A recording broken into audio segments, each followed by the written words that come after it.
Do you think just loving each other is enough? The bitter truth I'm going to expose in this video is this. A relationship that has no goal beyond the bedroom and the dinner table will rot very quickly. I've learned through deep pain that when two people aren't building a shared legacy, their minds subconsciously start looking for excitement elsewhere. I discovered that the authority of a relationship lies in you, as an empowered individual, knowing exactly where you're going with your life and bringing your partner along on a grand mission. If your relationship only revolves around meeting daily needs, you are essentially carrying an emotional corpse. I'm here to tell you how to create a meaning that makes your partner proud to stand by your side rather than just tolerating you out of habit or obligation. Either you build something greater than yourselves together, or you drown in petty mundanity. Step into the unseen. Welcome to the ultimate masterclass in decoding the female mind. Aimless relationships. Why your partner cheats when you lack a great mission. Beyond the daily grind, who are we and where are we going? Hello everyone, and a huge warm welcome to the final episode of this long and incredible journey we've been on together. We have covered absolutely everything in this series, from managing finances and cracking the code of love languages to de-escalating explosive fights and keeping the sexual spark alive. But today we are going to climb to the very peak of the mountain. We are going way above the clouds to get a panoramic view of your entire life. Our topic today is creating shared meaning. Let's start with a question that might shake you to your core. If you and your partner were to leave this world today, what would people say about your relationship? I'm not asking what they would say about you as an individual, but what would they say about the team? Would they say, oh, they were just a couple who lived together, paid bills, and existed? Or would they say, that couple, they had a light, they had a unique culture. Their love actually made the people around them happier. You see, so many marriages hit a wall of emptiness after 10 or 20 years. Why? Because they checked all the boxes on the standard life list. Bought the house, bought the car, had the kids, sent the kids to college. Okay, great. But what comes next? When the shared goals run out, the relationship starts to wither and die. Human beings cannot survive without meaning. Dr. John Gottman, the leading relationship researcher, says that the marriages with the lowest divorce rates are the ones where the husband and wife create a unique family culture. What does family culture mean? It means the two of you have customs, rituals, symbols, and values that belong only to you. It's the secret sauce that separates you from every other couple on the planet. Let me give you a concrete example to make this crystal clear. I knew a couple who, every single year on their wedding anniversary, would go and plant a new sapling in the city's public garden. They did this religiously for 20 years. Now, there is a small, beautiful grove of trees that stands as a living symbol of their growing love. That is a meaningful ritual. Or take another couple who decided that every Friday night, their door would be wide open for friends and family. Their goal, their mission, was hospitality. They wanted their home to be a sanctuary of laughter for others. This goal gave their life direction. When they fought on a Thursday, they made up faster because they remembered, hey, we are the team that hosts on Friday. We can't be angry, we have a mission. A shared purpose is the strongest glue in the universe for a relationship. You have to step out of the stereotypical roles. You are not just husband and wife, you are partners on a mission. That mission could be raising children who are kind and change the world. It could be starting a small charity foundation together. Or it could simply be, we want to be the happiest, most resilient couple in our family to give hope to everyone else. In this part, I want to invite you to stop and think, what are the symbols of your life? If your marriage was a movie, what would the main theme be? Is it a comedy, a drama, an adventure, or an epic? In relationships that lack shared meaning, conversations always revolve around logistics. Did you buy bread? Who is picking up the kids? Did you pay the electric bill? These conversations are necessary for survival, but they have no soul. They are dry. But when you have shared meaning, your conversations become deep and rich. What do you think about us volunteering at that shelter this year? How can we teach our son to be more courageous in the face of fear? Do you see the difference? The level of concern shifts from survival to growth. In the next part, we are going to enter the beautiful discussion of supporting personal dreams and see how we can be the launch pad for our partner's success without sacrificing our own.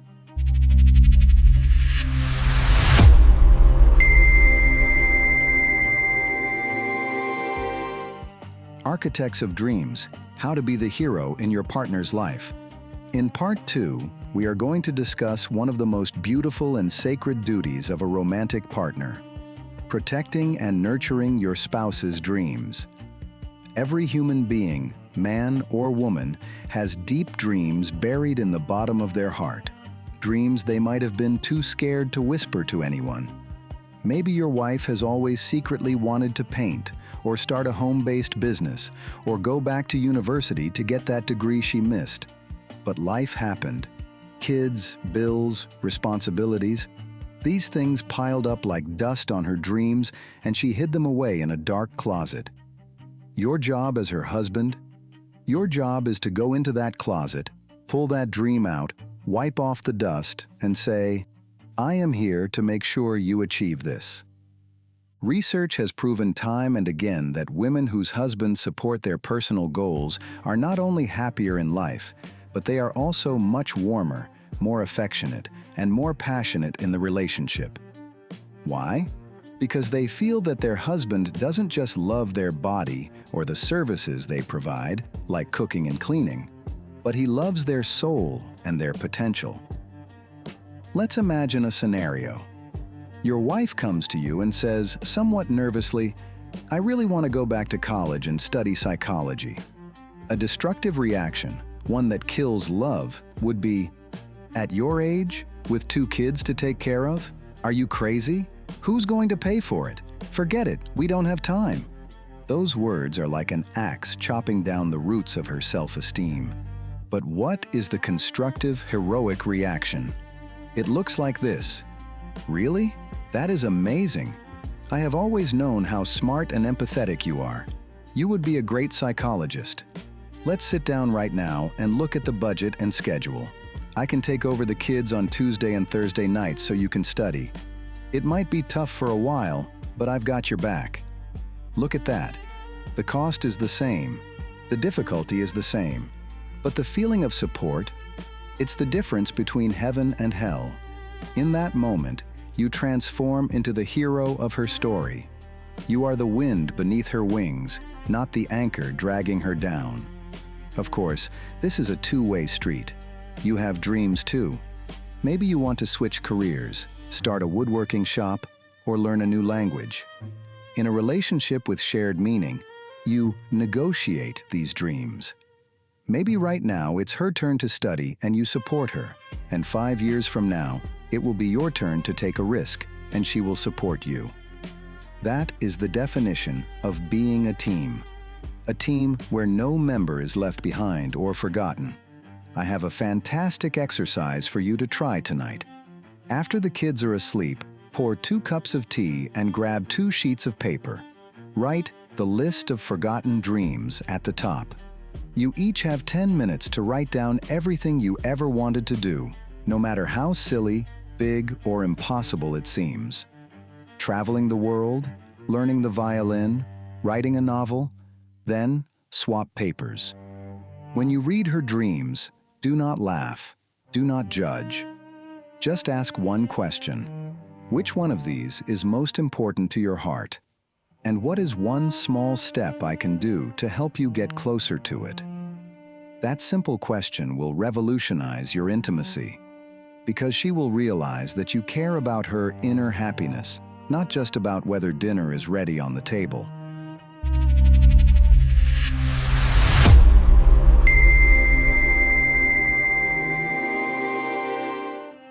Family rituals, the glue that connects generations. We've arrived at part 3. Here, I want to get a bit more practical and talk about rituals. Rituals are things you do with a specific regularity that carry symbolic meaning for you. Why are rituals so incredibly important? Because in today's chaotic, high-stress, fast-paced world, rituals act like the anchor of a ship in a storm. They give your life stability and predictability. They give your children, if you have them, a sense of strong identity. Families that have strong rituals are statistically much more resilient when crises hit. They bend, but they don't break. Rituals can be very simple. For example, the dinner ritual.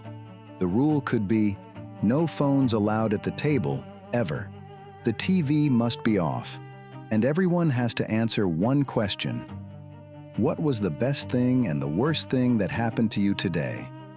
It sounds simple, maybe even basic, but that 20 minutes a day might be the only time your family members actually look into each other's eyes and connect. Or the Sunday morning ritual. Maybe your tradition is that every Sunday morning you all make pancakes together or go for a hike in the mountains. It doesn't matter what you do. What matters is that you do it together and you do it consistently. Let's talk about couple rituals. One of the most beautiful rituals is the annual goal-setting date. One night a year, maybe around New Year's or your anniversary, leave the kids with grandma, go to a nice restaurant, and bring a notebook. Review the year that just passed. What victories did we have? What failures did we survive? What lessons did we learn? And what do we want for the next year? Where do we want to be financially, health-wise, and emotionally? When you set goals together, your brain registers your partner as a colleague and an ally. This drastically reduces petty fights during the year because you both have your eyes on the bigger picture. Another type of ritual is spiritual or cultural. How do you celebrate birthdays? How do you mourn losses? How do you celebrate national holidays? Are you the couple that just eats watermelon on Yalda night and goes to sleep? Or are you the couple that reads Hafez poetry to each other and tells fortunes? These tiny details build your unique culture. These are the memories your children will tell your grandchildren about one day. I remember, Mom and Dad used to always do this funny thing every year. I challenge you to be creative. Invent your own rituals. Maybe have a no-tech day once a month where you disconnect from the matrix. Maybe have a game night. Maybe you have a rule that whenever it rains, you have to go for a walk in the rain and get soaked. These little acts of craziness keep the spirit of life alive. Life is too short to be serious all the time. Rituals allow us to celebrate, to laugh together, and to feel a deep sense of belonging. In the final part, we are going to wrap up everything we've discussed in these 8 episodes, and I will share my final message to you as your friend and guide. A message about eternal commitment.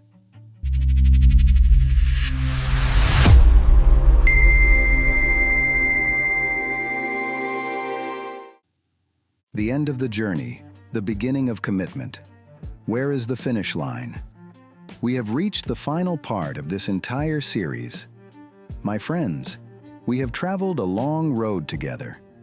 We learned how to manage our money so it doesn't tear us apart, how to understand each other's love languages, how to hit the brakes in the middle of a screaming match, and how to keep the fire of passion burning bright. But all of these techniques, all of these strategies and words are absolutely worthless without one key element. What is that element? Unwavering commitment. Commitment doesn't mean staying when everything is sunshine and rainbows. Anyone can do that. Commitment means staying when everything is falling apart, when you are sick of each other, when you are tired, frustrated, and hopeless, and choosing to stay and repair. Real love isn't built on sunny days. Real love is forged in the storms. It's built in that moment when you could have walked away, but you stayed. In that moment when you could have cheated, but you remained faithful. In that moment when you could have given the silent treatment, but you chose to speak and connect. I want to end this video by talking about legacy. What are you going to leave behind in this world? I'm not talking about money or real estate. I'm talking about the feeling you leave in your partner's heart. The day you are no longer here, will your partner remember you with a smile and tears of gratitude, saying, "He was the one who taught me what real love felt like"? Or will they remember you with regret and bitterness? Every single day, with every word you speak and every look you give, you are writing that legacy line by line. The pen is in your hand right now. A marriage is a marathon, not a sprint. On this path, your knees will get scraped, you will get thirsty, you will get exhausted. Sometimes you will have to carry your partner, and sometimes she will have to carry you. But the finish line isn't where one person wins. The finish line is where both of you cross it together, hand in hand. No success in the world, not billions of dollars, not global fame, can replace the deep, soul-satisfying joy of having someone who knows you with all your flaws and still chooses to love you every single morning. From today onwards, don't just know these techniques, live them. Don't try to change overnight. Take it step by step. Start tonight. When this video ends, go to your partner, look her in the eyes, and simply say, "I am so happy that you are my travel companion on this journey. Thank you for being you." That simple sentence can be the start of a whole new chapter in your life. I am honored to have been with you on this path. I hope this series has been a light in the dark moments and a map for the confusing ones. Remember, you are the architect of your own life. Build something magnificent because you deserve it. Take care of the treasure that is your relationship. Goodbye, and I hope to see you at the peaks of happiness.